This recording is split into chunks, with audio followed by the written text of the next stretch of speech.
What is up, you guys? Just days after the Forbidden Door, the AEW and New Japan yearly pay per view, we've got AEW Dynamite. And let me tell you, man, this episode, like always, had some good in ring stuff. Let's get into it, man. Quite a hefty episode in terms of multiple storylines.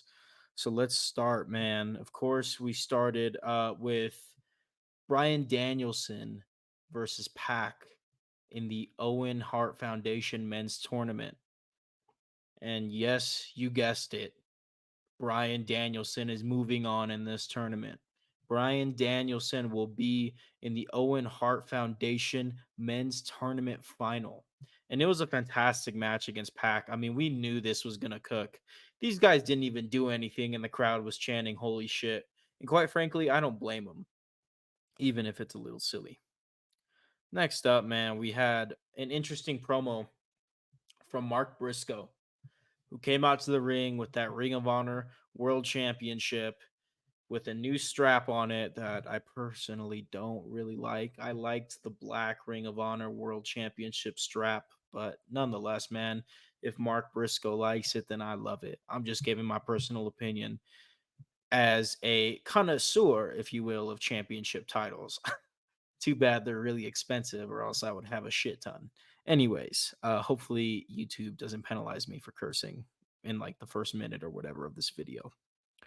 So anyway, Mark Briscoe comes out and he declares himself a part of Team AEW for Blood and Guts, which is coming up very soon.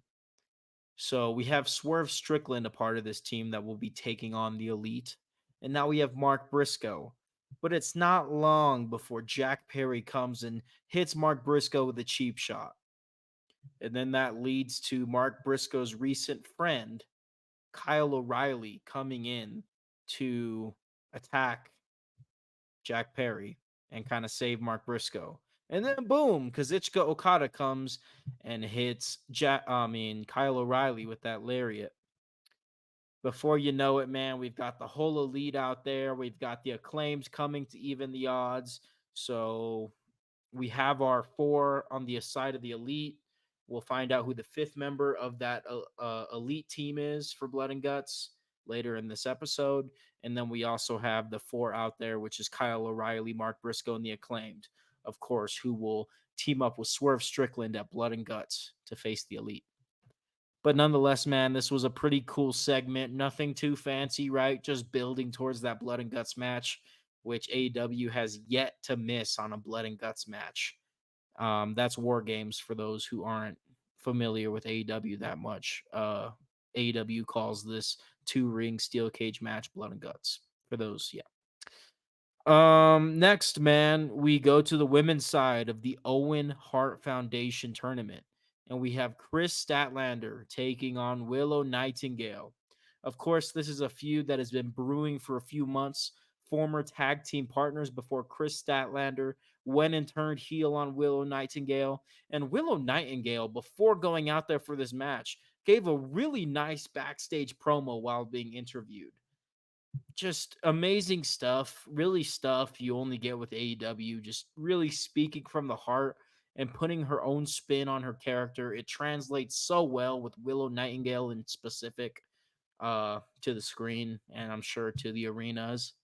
So Willow Nightingale just really freaking won me over with that backstage promo that she cut. She talked about her best friend that's fighting depression, talked about, the little girl that she was in the past. I know this sounds corny and I know I'm not explaining it well, doing it justice, but let me tell you guys, go check out that Willow Nightingale promo before her match because it was really freaking good. Really freaking good. The Yeah. Anyway, as a Chris Statlander fan, I was actually happy to see Willow Nightingale get the win. She actually won last year's Owen Hart Foundation women's tournament and looks like she's climbing the ladders here just fine on this episode of AEW Dynamite. So, yeah, very interesting stuff, you guys. The Owen Hart Foundation tournaments have been utterly fantastic. Just great wrestling, great stuff all around. Let's continue. Let's continue. We actually had Dr. Britt Baker, DMD, come back at Forbidden Door, and now she's here on AEW Dynamite to give us a piece of her mind, to cut a nice promo.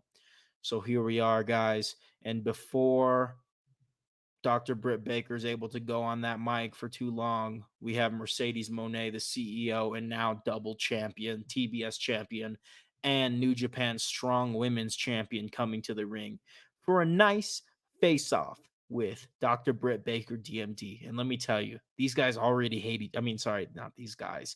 These women already hate each other. I am so excited for their match at All In. It hasn't formally been announced yet, but we know where this is going, guys. We're going to see Mercedes Moné versus Britt Baker at All In, and I couldn't be happier about it. Super freaking excited, and I think that this little face-off promo exchange of words really did the trick tonight. Good stuff, ladies. Next, man, we got a little backstage segment with Will Ospreay. Didn't take long at all. You could have counted to 5 before Don Callis is in the frame. And it actually led to something very interesting, of course, playing off of what happened at Forbidden Door, where Don Callis encouraged Will Ospreay to get low, to get dirty. That not in the club. I'm talking about cheating in a wrestling match. Come on, guys. Um, he encouraged Will Ospreay to use the infamous screwdriver in the match against Swerve Strickland for the AEW World Championship. And Will Ospreay, being arguably the biggest babyface in AEW right now, refused to do so. Of course, when Will Ospreay was a New Japan wrestler, he was a heel, and Don Callis was kind of his ticket into AEW, as he was a part of the Don Callis family. Now, Will Ospreay is both feet in, he's all in, he's all elite, and he's a huge babyface. So of course it finally makes sense for him to want out of the Don Callis family, which he formally requests from Don Callis himself. He says, "I want out. I respect everything you've done for me here in AEW, but it's time for me to leave. It's time for me to get out." So Will Ospreay wants out, and of course Don Callis accepts. But we'll see where that goes, right? I don't think this is over. I think that the Don Callis family is not done with Will Ospreay, even if it may seem like it. Nonetheless, man, I think that that sort of segment was long overdue. Will Ospreay's been a babyface for months and still somehow a part of the Don Callis family. Nonetheless, man, here he is formally requesting out of that faction, the Don Callis family. Next, man, we had Hook and Friends.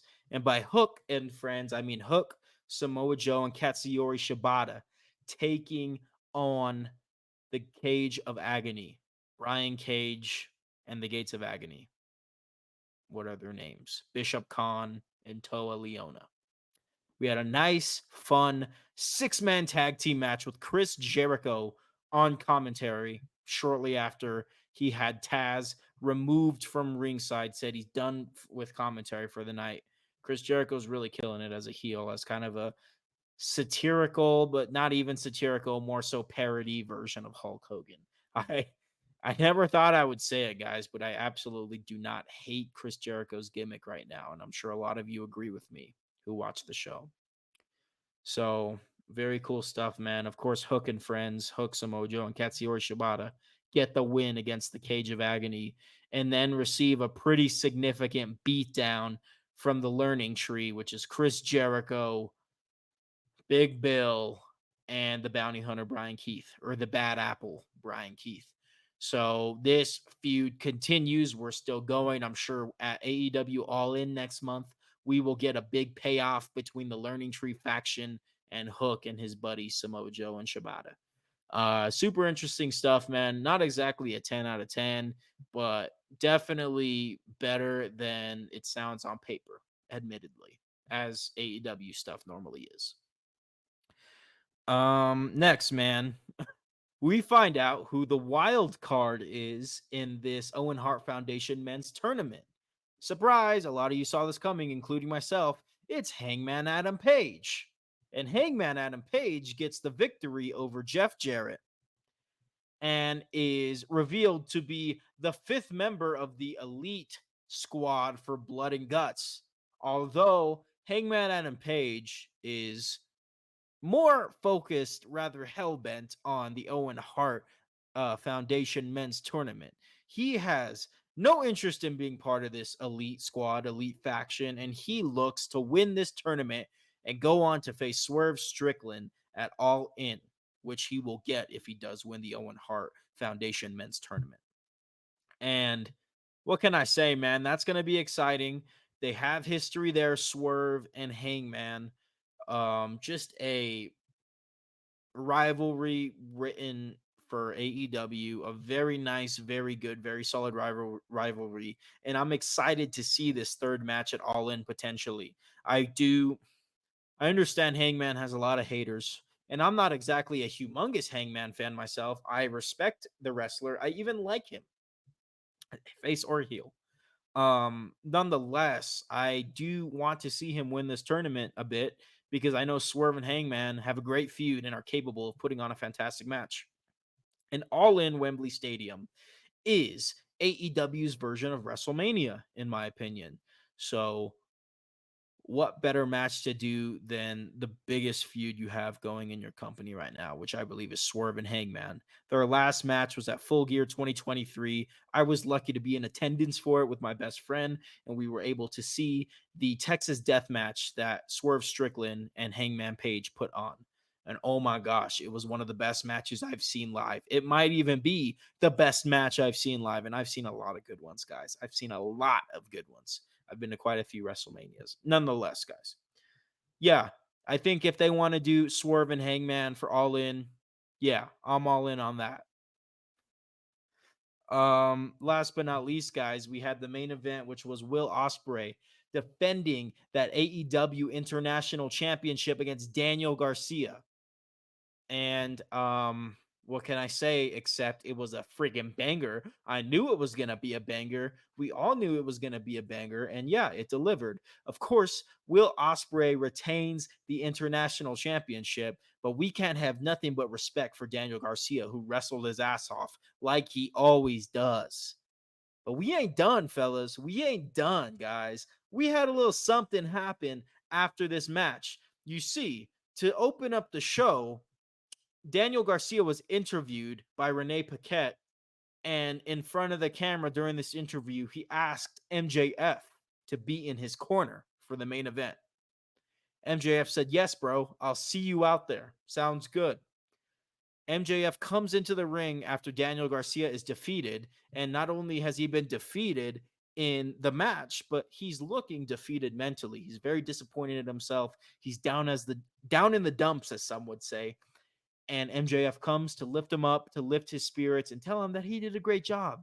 Tell him that he did a great job and that the fans love him and the fans are cheering for him. You know, very human being angle that we're taking here. And boom, MJF hits Daniel Garcia with a low blow. Boom, heel MJF is back. And boom, MJF hits a pile driver from the top rope on Daniel Garcia. Security's like, no. Security's like, no. Christopher Daniels like, no. All those guys out there are like, no. MJF does it. Heel MJF is back. Oh, he even did. Oh my gosh. I think he threw a trash can as he exited the ring through the crowd, threw a trash can at the fans, did a bunch of crazy shit.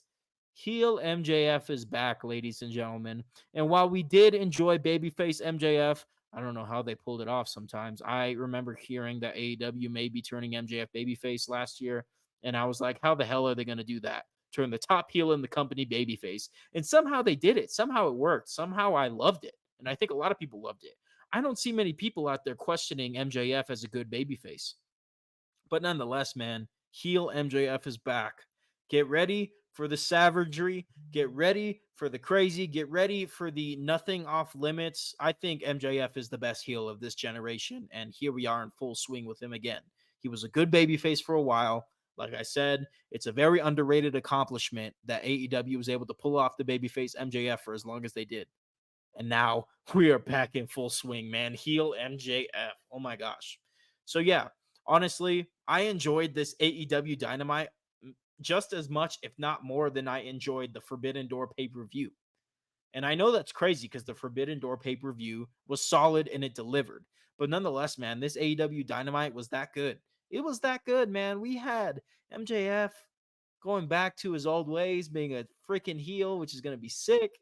We had the return of Hangman Page, which I'm only excited for because I know Swerve Hangman 3 is around the corner. And we just had some good old wrestling on both men and women's side of the Owen Hart Foundation tournaments. I'm very excited, guys. I think it's going to be very awesome. I'm even looking forward to Hangman versus Bryan Danielson in that Owen Hart Foundation men's tournament final. I understand the shit that AEW gets from you guys, especially you WWE marks. It's okay. I'm a mark too. Don't be offended that I called you a mark. Anyway, this stuff is exciting, guys. This in ring stuff is exciting. And I'll be the first to admit that it's not on the level of WWE these days, but it is still worth a watch. If you like bell to bell action, fuck yeah. It was good, guys. This was a good episode. This wasn't a great episode, but this was a good episode. And it's got me very excited for what's to come with AEW on the road to All In Wembley Stadium. All right, that's it, guys. That's a summary. That's an analysis. I'll see you guys on Friday for SmackDown. If I don't see you guys on Friday for SmackDown, I'll see you guys on Saturday for Money in the Bank. All right, guys, take care.